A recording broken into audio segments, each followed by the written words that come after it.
Pode começar? Tá. Pode sim.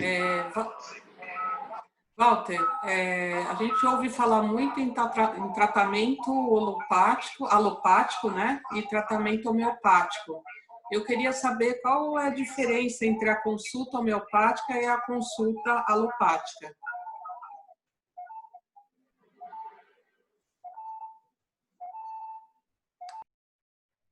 Bom dia, Cláudia. Vamos aqui nas nossas reflexões matinais, né? O Gil aqui entrando, o pessoal chegando aqui para mais uma semana aí de lives, né?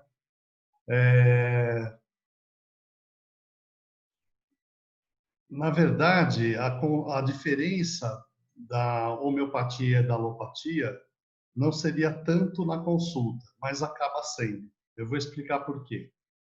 A formação do médico homeopata e alopata é a mesma. A gente tem que fazer os 6 anos de medicina, mais a nossa especialização, vai mais uns 2, 3 anos, às vezes uma segunda especialização. Então, é um longo caminho que o médico faz. E lá no começo, nós temos uma coisa chamada propedêutica, que é como o caminho com que a gente tira do paciente a história clínica, os sinais e sintomas, que é o que é importante para a gente chegar em que tipo de doença ele está tendo. Qual o caso que nós temos na frente, né? Comparar isso com a nossa experiência, com a experiência que tem nos estudos médicos ao longo dos anos, né? E chegar a um diagnóstico e chegar a um tratamento. Então, basicamente, o que o alopata e o homeopata fazem é a mesma coisa, porque eles ambos são médicos e atuam na clínica, observando, né? O clínicos é aquele que está ao lado do leito, ou seja, aquele que acompanha o paciente no momento onde ele está adoecido. Então, todos deveriam ter o mesmo roteiro que a gente aprende na faculdade, no berço lá da faculdade de medicina. O principal é a anamnese, que é o relembrar-se, que é a parte onde a gente chega para o paciente e pergunta o que ele está tendo, há quanto tempo ele está tendo. Né? Então, tem um nome, às vezes, que é queixa e duração. E depois transcorre-se uma doença, uma consulta, onde você explora todas as possibilidades de adoecimento. O que acontece hoje em dia é que, muitas vezes, o que a gente chama de medicina tradicional alopata criou uma hiperespecialização. Então, essa hiperespecialização causa o quê? O paciente é olhado em fragmentos, não na sua totalidade. Então, o oftalmologista olha só os problemas dos olhos. O otorrino só da ouvido, nariz, garganta. O pneumologista só o pulmão. O cardiologista só o coração. E fica faltando aquele trabalho do clínico antigo de fazer aquela primeira pesquisa inicial, como está lá nos bancos escolares. Então, o que acontece? Uma distorção, muitas vezes. Que o paciente, quando vai procurar a homeopatia, passa por um inquérito minucioso da saúde, onde a gente procura olhar não só o que está acontecendo no momento, como também os antecedentes, que é para construir uma história do adoecimento daquela pessoa.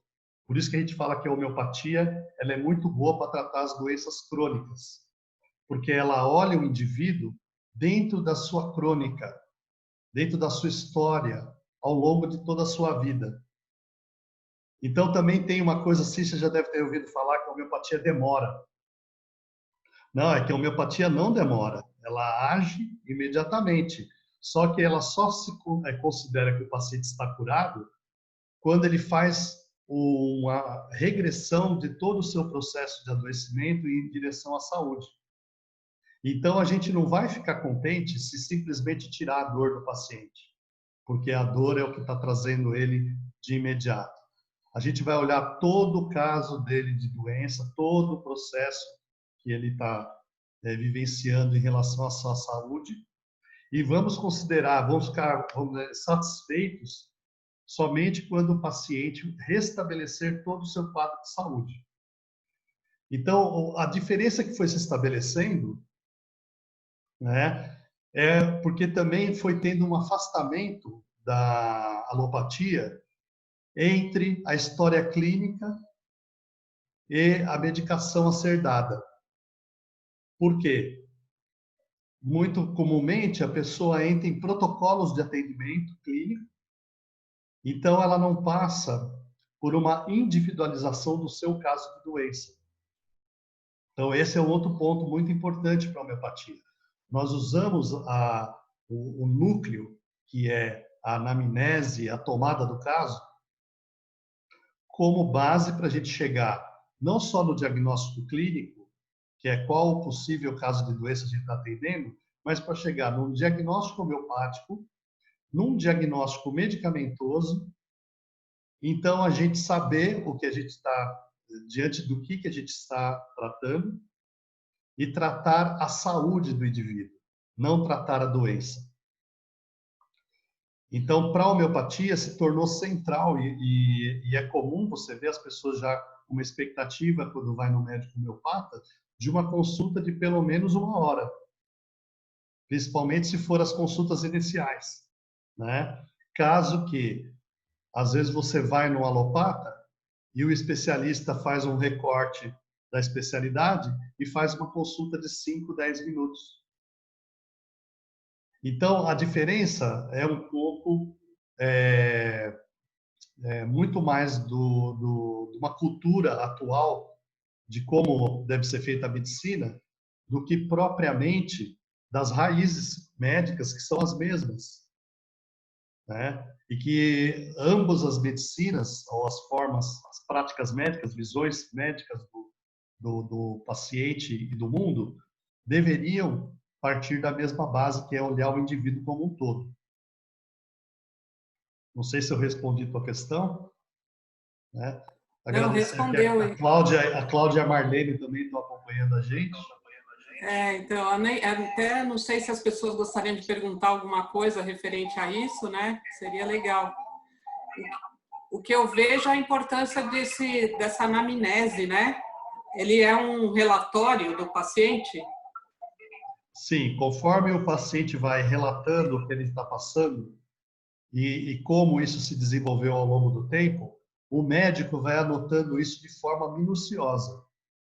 Porque isso dá uma cronologia, que depois a gente tem que observar as leis de cura, que elas são muito objetivas na medicina, e vão fazer o sintoma retornar da mesma forma como ele foi criado. Então, a história clínica tem uma importância para a gente acompanhar a evolução clínica do paciente. E também para obter sintomas fidedignos, que a gente possa buscar um medicamento mais semelhante àquele quadro sintomático que foi construído. Então, para o homeopata, as bases da propedêutica, como eu estava te contando, elas são essenciais. A gente pega e anota o sintoma de acordo com o que o paciente relatou. É muito importante as palavras do paciente. A gente só vai fazer uma interpretação ao final da consulta. Então, nós não estamos construindo o diagnóstico a partir do momento que a gente está conversando com o paciente. Muita coisa está se passando dentro do médico, mas ele tenta ficar isento para construir o diagnóstico somente ao final. Porque se ele já entra frente ao paciente como especialista, tentando fechar um diagnóstico, ele não vai nem deixar o paciente relatar muita coisa, que aquilo vai atrapalhar. Principalmente se for uma coisa que facilmente se diagnostica, você já para ali no diagnóstico e você não colhe todo o quadro de doença, então você não tem uma visão individualizada daquele quadro do paciente. Em homeopatia, a gente procura falar consigo mesmo da seguinte forma: que espécie de doença aquele paciente tem. Então, por exemplo, a minha espécie de dor de cabeça é diferente da sua espécie de dor de cabeça. Cada um tem a doença que pode e manifesta também da forma que pode, porque cada um tem a sua carga genética, tem o seu organismo vivo e tem o seu tipo de reação própria.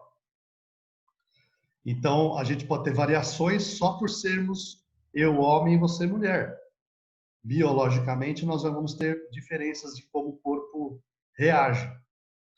Então, para o homeopata, tudo isso é importante. Então, a gente procura ver especificamente como evolui aquele caso específico de doença, aquela espécie de adoecer.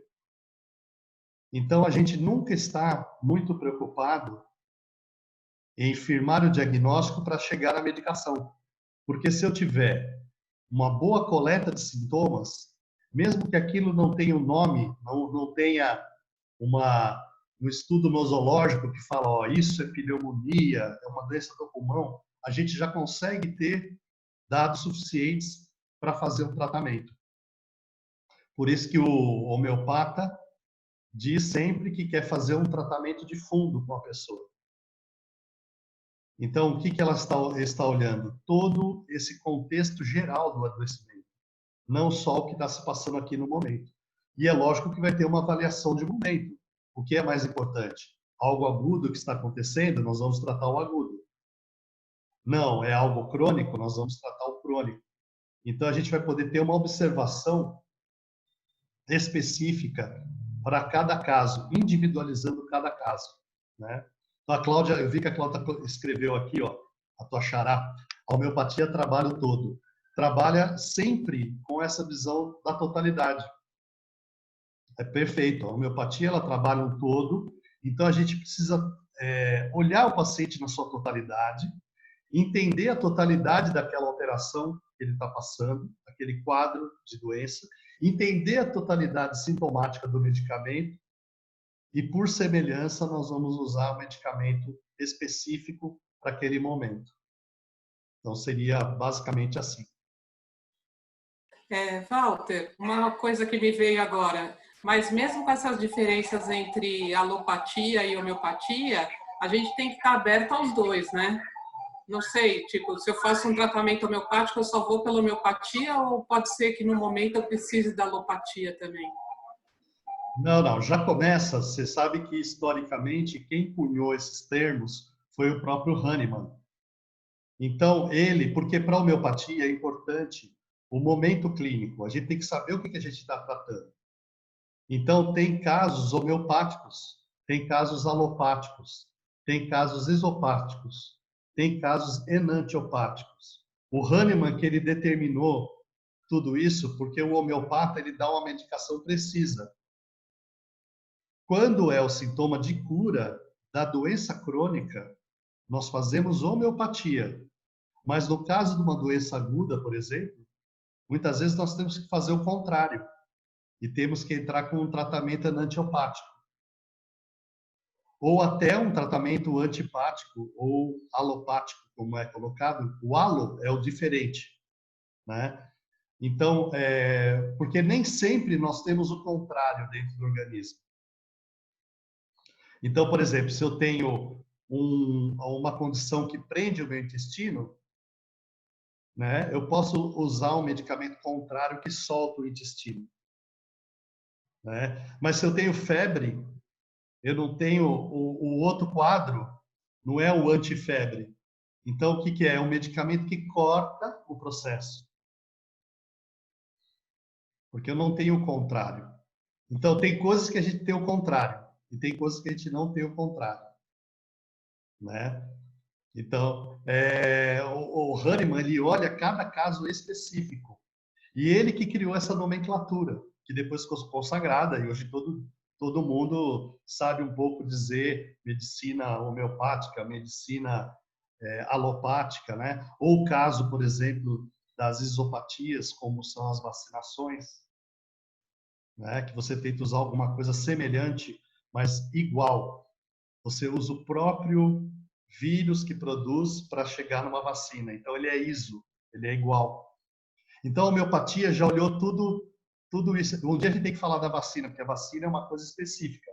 O nome vacina é uma homenagem ao Jenner, que fez a primeira vacinação, que é a vacina jenneriana, que não tem um outro equivalente no mundo. O restante não é vacina, é isopatia. É um outro tipo de situação. Então, é interessante porque a gente vai aprendendo e vai nomeando e a gente vai ficando com um olhar mais preciso. Então, não é preciso ter briga, porque diante do caso cirúrgico, é cirúrgico. Nós primeiro vamos fazer a cirurgia para depois tratar o paciente, né? Agora, o que a gente não pode usar é, num caso homeopático, a cirurgia, porque senão eu vou estar ocasionando um dano ao paciente. Então, eu acho que futuramente a gente pode entrar um pouco mais especificamente nisso, porque só isso aí já dá uma live nossa aqui tranquilo. Sim, claro, dá para perceber, mas foi bom você ter falado isso daí. Até da vacina eu não sabia também. Bacana. Obrigada, então, Walter. Acho que a gente podia ficar por aqui. Sim, sim. Obrigado às pessoas que estão aí nos acompanhando. Valentina, Marlene, o Gil, a Cláudia, né? E vamos seguir aí no nosso caminho de trazer boas informações e trazer reflexões. Nós não estamos fechando o assunto em nada, porque não é nossa pretensão aqui dar a última palavra ou dar uma aula completa. Isso seria uma pós-graduação, né? Mas é a gente fornecer informações precisas, principalmente para quem se trata, né? Ou para quem quer maiores informações e saber como a gente chega num bom tratamento de saúde. Esse é o objetivo do homeopata. Aí, gratidão ao Gil. Muito bom tê-los aqui. Um abraço. Tchau, Cláudio. Tchau, um abraço. Obrigado pelas perguntas. Ah, com certeza. Tchau.